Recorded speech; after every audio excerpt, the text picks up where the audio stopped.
और ये खबर जैसलमेर के रामगढ़ से। लाइमस्टोन की ढुलाई में लगे एक ट्रक में आग लग गई। भयंकर आग में ट्रक जलकर राख हो गया। खदानों के बीच में ही ट्रक में अचानक से आग लग गई।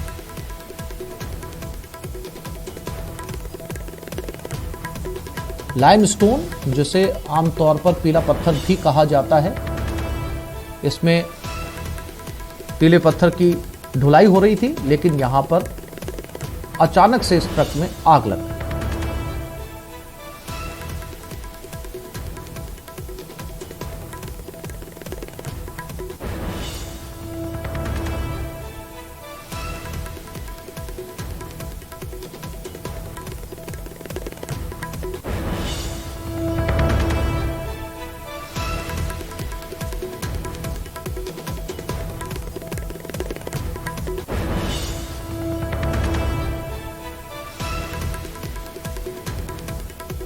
ये तस्वीरें हैं उस ट्रक की जिसमें लाइमस्टोन को ढोया जा रहा था। हालांकि अभी तक इस बात की जानकारी नहीं मिल पाई है कि इसमें आग आखिर किस वजह से लगी है।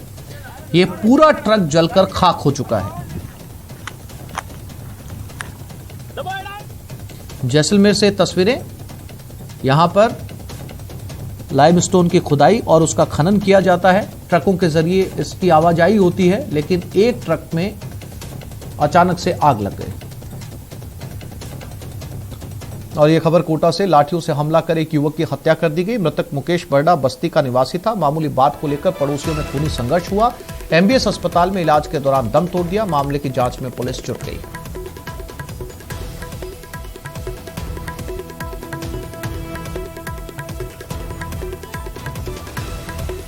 और दिल्ली के दौरे पर रामगंज मंडी और नैनवा के दल संसद भवन देखने के लिए दोनों जगहों से दिल्ली पहुंचे लोग। लोकसभा अध्यक्ष ओम बिरला से मिले।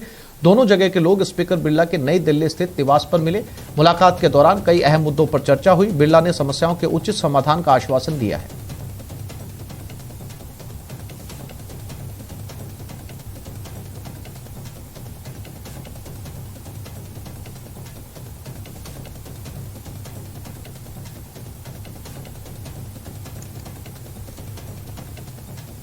और विधानसभा की कार्रवाई का 18वां दिन है। सुबह 11 बजे विधानसभा की कार्रवाई शुरू होने वाली है। प्रश्नकाल के साथ विधानसभा की कार्रवाई शुरू होगी। आज विपक्ष एक बार फिर से भारी हंगामा कर सकता है। सदन में अनुदान की मांगों पर चर्चा जारी रहेगी। सदन में ध्यानाकर्षण प्रस्ताव पर भी चर्चा होगी।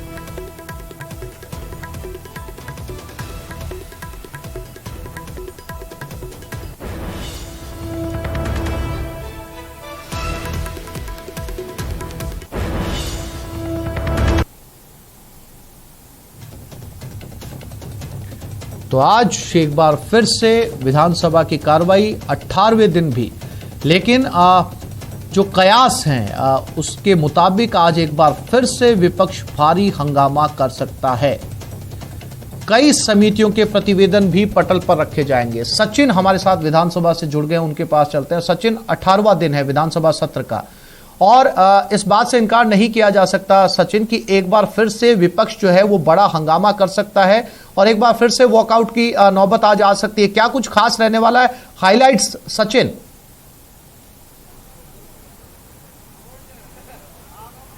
देखिए, अगर विधानसभा के आज 18वें दिन की बात की जाए तो 15वीं विधानसभा का यह 8वां सत्र इस समय चल रहा है। काफी महत्वपूर्ण सत्र इसलिए हो जाता है क्योंकि संभवतः आखिरी सत्र है। इसके बाद सितंबर में 3 से 4 दिन का एक छोटा सा सत्र जरूर आहूत किया जा सकता है, लेकिन ये जो मुख्य सत्र है, बजट सत्र जिसको कहा जा रहा है, ये सबसे अंतिम सत्र है। और इस समय लगातार 2 दिन से हम देखें तो पहले दिन वीरांगनाओं के मामले को लेकर जमकर हंगामा हुआ। तकरीबन 70 मिनट तक वेल में धरने पर बैठे रहे विपक्ष के तमाम विधायक। और कल जो सुखजिंदर सिंह रंधावा ने टिप्पणी की थी प्रधानमंत्री मोदी को लेकर, उसको विपक्ष के सदस्यों ने, खास करके बीजेपी के जो तमाम सदस्य हैं, उन्होंने उस मुद्दे को लेकर वॉकआउट किया सदन से।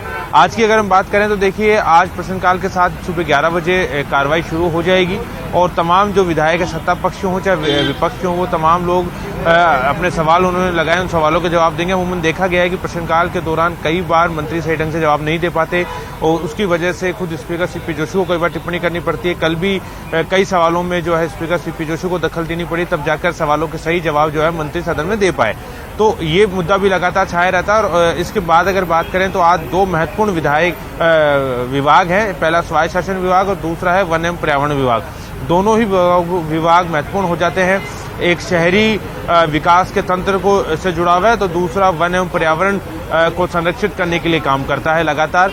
तो आज हम कह सकते हैं कि विकास के साथ में जो प्रकृति है उसको लेकर भी आज चर्चा होगी। तमाम जो विधायक है वो अपनी बात रखेंगे, अनुदान मांगों पर चर्चा की जाएगी और उसके बाद में इन दोनों विभागों की जो अनुदान मांगे हैं उनको पारित किया जाएगा। तो आज सदन का जो कामकाज है वो इसी तरह का रहने वाला है। दूसरा, आज एक जो बात निकल के सामने आ रही है कि एडवोकेट प्रोटेक्शन एक्ट, उसको भी आज सदन के पटल पे रखा जा सकता है और बाद में अगले हफ्ते सदन की जब कार्रवाई होगी, सदन की जब बैठक होगी तो उस पर चर्चा करवाई जा सकती है। हालांकि कार्य सलाहकार समिति की बैठक में ये बिल नहीं था, लेकिन आपको ध्यान होगा कि लगातार कार्य बहिष्कार चल रहा है और पिछले सप्ताह जब वकीलों के साथ में जो मंत्रियों का प्रतिनिधि मंडल है वो मिला था तब ये तय हुआ था कि 15 तारीख को विधानसभा के पटल पर एडवोकेट प्रोटेक्शन एक्ट बिल जो है वो रखा जाएगा। तो अब देखना ये होगा कि आज 15 तारीख है, क्या एडवोकेट प्रोटेक्शन एक्ट बिल रखा जाता है, और अगर बिल रखा जाता है तो एक बड़ी जीत हम कह सकते हैं कि प्रदेश के अधिवक्ताओं की होगी। तकरीबन 80,000 अधिवक्ता लगातार कार्य बहिष्कार पर हैं, एडवोकेट प्रोटेक्शन एक्ट की मांग कर रहे हैं। कांग्रेस के जन घोषणा पत्र में सचिन, इंतजार करते हैं विधानसभा सत्र में आज क्या कुछ रहने वाला है, नजर बनाए रखिएगा, अपडेट आपसे लेते रहेंगे। फिलहाल तमाम जानकारी के लिए आपका धन्यवाद। जयपुर ग्रामीण इलाके में शीतला अष्टमी का पर्व बड़े धूमधाम के साथ मनाया जा रहा है। राजधानी जयपुर के चाकसू में स्थित शील की डूंगरी स्थित शीतला माता मंदिर सहित बस्सी, चौमू, शाहपुरा और आसपास के क्षेत्र में श्रद्धालुओं की कतारें लगी नजर आ रही हैं। शीतला माता मंदिर में श्रद्धालुओं ने पहुंचकर माता शीतला को ठंडे पकवानों का भोग लगाया, साथ ही ठंडे पानी से दूध से शीतला माता को स्नान करवाया जा रहा है। शीतला माता का मुख्य मेला राजधानी जयपुर के चाकसू में शील की डूंगरी में आयोजित हो रहा है। यहां श्रद्धालुओं की भीड़ को देखते हुए सुरक्षा के पुख्ता इंतजाम किए गए हैं। सुरक्षा व्यवस्था के लिए यहां 20 सीसीटीवी कैमरे लगाए गए हैं और पुलिसकर्मी तैनात किए गए हैं। संपत्ति और ये कहीं ना अपने परिवार की सुख शांति के लिए करी जाती है। इसमें एक दिन पहले पकवान, पूरी, हलवा, राबड़ी ये सभी बनाए जाते हैं और इसी का माता को भोग लगाया जाता है और ये सारा भोग लगाने के बाद में घर के सभी बच्चों को सभी को बांटा जाता है और इसको प्रसाद दिया जाता है। इससे सबन को शांति मिलती है, सबन को अच्छा रहता है। प्रदेश भर में शीतलाष्टमी की धूम है। शीतलाष्टमी का पर्व बड़े धूमधाम से मनाया जा रहा है। आपकी टीवी स्क्रीन पर 6 तस्वीरें हैं कोटपुतली, जोधपुर, कोटा, झुंझुनू, दौसा और भरतपुर की, जहां पर सभी भक्त श्रद्धालु पहुंचकर शीतला अष्टमी पर ठंडे पकवानों का भोग लगा रहे हैं।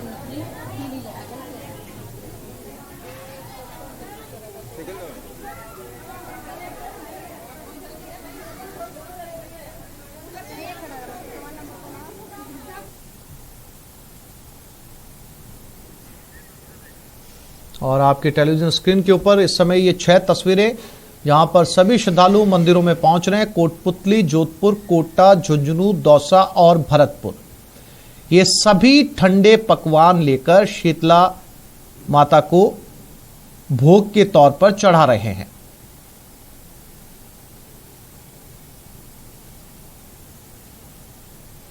में भी शहर सहित ग्रामीण अंचल के इलाकों में शीतला अष्टमी का पर्व धूमधाम से मनाया जा रहा है।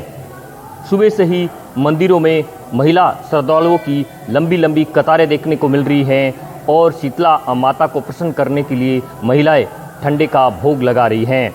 मंदिरों में आज विशेष पूजा अर्चना के साथ विशेष व्यवस्था की गई है।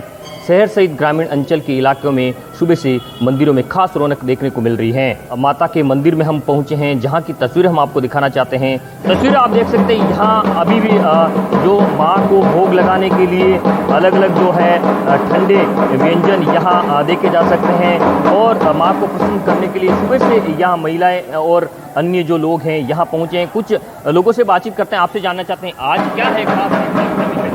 आज शीतलाष्टमी का पावन पर्व है। होली के 10 दिन बाद महिलाएं ये पर्व मनाती हैं।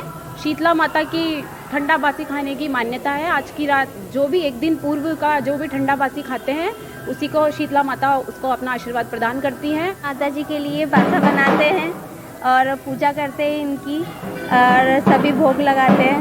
घर में सब शीतल रहे ठंडा बनी रहे। घर में सब शीतल रहे, परिवार में सब बढ़िया रहे, बच्चे सब सुख शांति रहे, इसलिए शीतलाष्टमी की पूजा करते हैं। कुल मिला के ये कहा जा सकता है कि शहर सहित ग्रामीण अंचल के इलाकों में शीतला अष्टमी का पर्व धूमधाम से मनाया जा रहा है और सुबह से ही महिलाएं मंदिर पहुंचकर मां शीतला को जो प्रसन्न करने के लिए ठंडे का भोग लगा रही हैं। कोटा से न्यूज़ 18 राजस्थान के लिए ओम प्रकाश मारू।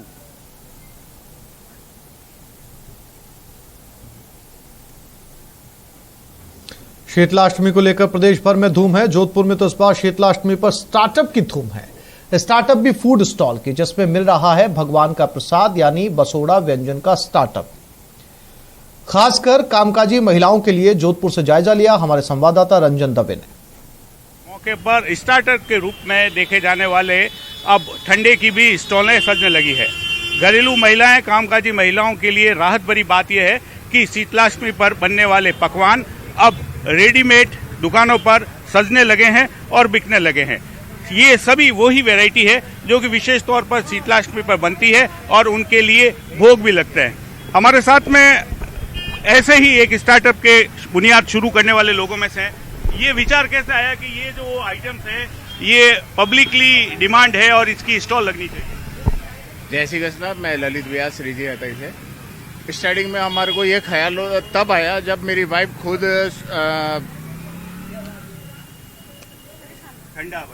ठंडे बनाते थे। वो खुद जॉब में थे, परेशान होते थे आने के बाद, और स्टार्टिंग में हमने हमारी मदर को देखा।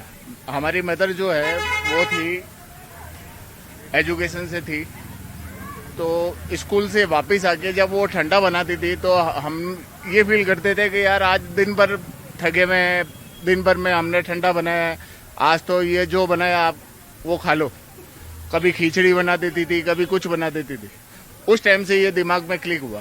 फिर ये कि सीन मैंने मेरी वाइफ के साथ देखा, तब हमारे को ये क्लिक हुआ। आज से 8 साल पहले हम लोगों ने ये ठंडा पूरे जोधपुर में सबसे पहले हमने स्टार्ट किया इसको, और आज की तारीख में ये कारवा आप देख ही रहे हो। क्या क्या सामान है ऐसे, क्या क्या ऐसी वैरायटी है जो विशेषकर शीतलाष्टमी पर जोधपुर की जनता के लिए आपने उपलब्ध कराई? जैसे दिल खुशहाल चक्की हो गई, गुड़ के मालपुए हो गए, करबा हो गया, लौंजी हो गई, माडी हो गई, जितने भी भोग माता जी के जितने भी भोग लगने वाले सारी सामग्री है वो सारी की सारी रेडी टू ईट आपको यहाँ पे मिलेगी। एक बार जरूर पधारें और इस चीज को एंजॉय करें। रेडी टू ईट तो है, लेकिन हाइजीन व्यवस्था और उसको लेकर के क्या कहेंगे? 100 ये चीज तो आप व्यू हमारे कस्टमर से देना सर, आप तो लाइव लें आप सारी चीजें। आपसे भी जानना चाहेंगे, ये एक नई व्यवस्था देखने को मिल रही है, अमूमन घर पे बनता है और अब आप खुद यहाँ बाजार से खरीदना है, क्या कहेंगे? सुविधा सबको है। और प्रदेश में धूमधाम से शीतलाष्टमी का पर्व मनाया जा रहा है। मंदिर में श्रद्धालुओं का सैलाब उमड़ पड़ा। महिलाओं ने ठंडे पकवानों का भोग लगाया।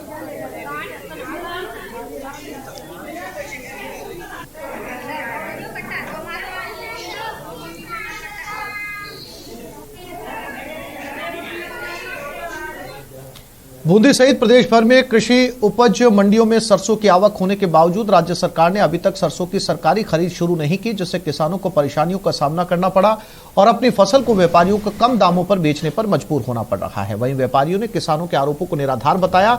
अब आक्रोशित किसानों ने सरकार से सरसों की खरीद शुरू कर उचित भाव दिए जाने की मांग की है।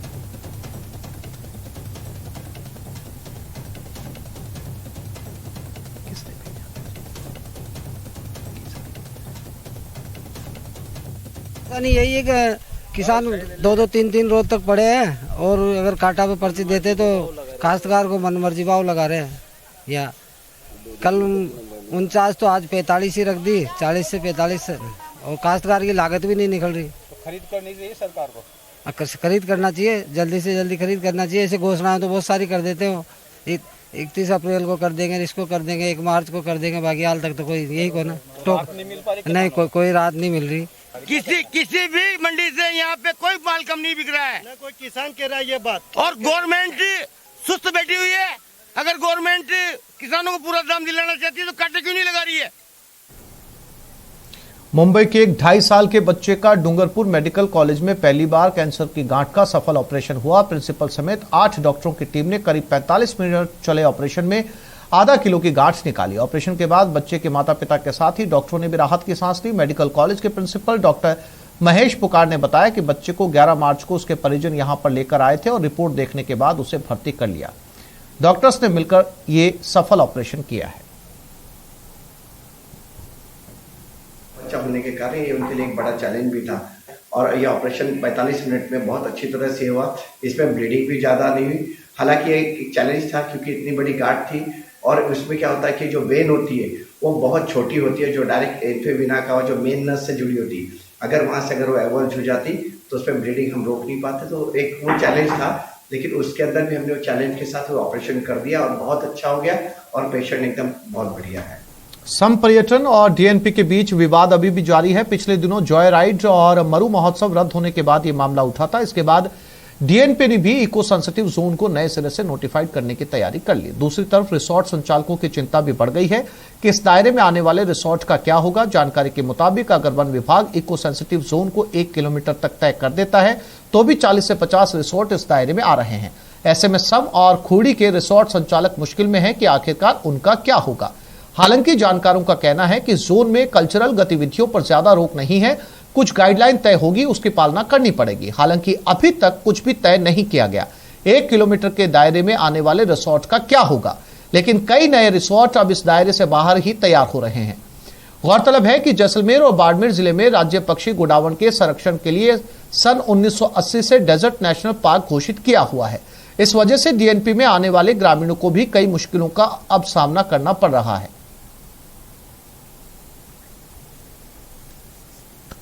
तो इस बुलेटिन में फिलहाल इतना ही। नमस्कार।